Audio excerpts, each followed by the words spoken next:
Hello everyone, I'm Navya Bharati, speech and language pathologist and psychologist. ఈరోజు మనము స్పీచ్లో pre linguistic skills అంటే ఏంటి అనేది తెలుసుకుందాము. సో ప్రీ లింగ్విస్టిక్ స్కిల్స్ అంటే నార్మల్గా చిల్డ్రన్లో స్పీచ్ అండ్ లాంగ్వేజ్ డెవలప్ అవ్వడానికి ముందే డెవలప్ అయ్యే కొన్ని స్కిల్స్ ఉంటాయన్నమాట.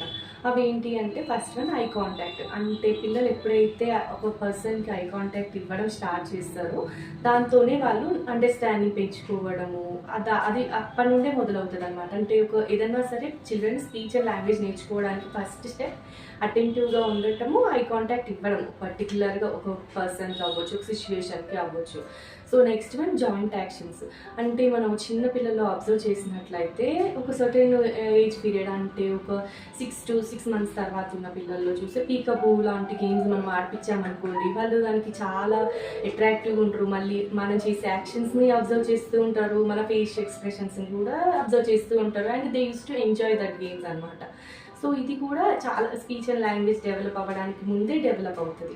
దాని తర్వాత నెక్స్ట్ వన్ టర్న్ టేకింగ్. అంటే పిల్లల్లో 4 months నుండి మనం ఏదైనా సరే వాళ్ళతో మాట్లాడుతూ ఉంటే, సెల్ఫ్ టాక్ లాంటి టెక్నిక్స్ యూజ్ చేసి కమ్యూనికేట్ చేస్తుంటే వాళ్ళు దానికి రిప్లై ఇస్తూ బ్యాబ్లింగ్ సౌండ్స్ చేస్తూ ఉంటారు. అంటే మీనింగ్లెస్ సౌండ్సే కన్కూయింగ్ లాంటివి, బ్యాబ్లింగ్ లాంటివి సౌండ్స్లో రిప్లై ఇస్తూ ఉంటారు. ఇవి మనం అనే స్పీచ్కి వాళ్ళు రిప్లై ఇస్తూ ఉంటారు. సో ఇది కూడా ప్రాపర్ స్పీచ్ డెవలప్ అవ్వడానికి ముందే డెవలప్ అయ్యే ఒక స్కిల్ అనమాట. దాని తర్వాత ఇమిటేషన్.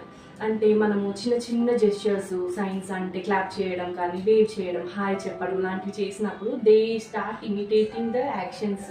ఇలాంటివి చేస్తూ ఉంటారనమాట. లేకపోతే మనం ఏమైనా సౌండ్స్ చేసినా సరే దాన్ని రిపీట్ చేయడం కోసం స్టార్ట్ చేస్తుంటారు. ఇది కూడా స్పీచ్ డెవలప్ అవ్వడానికి ముందు డెవలప్ చేసుకునే ఒక స్కిల్.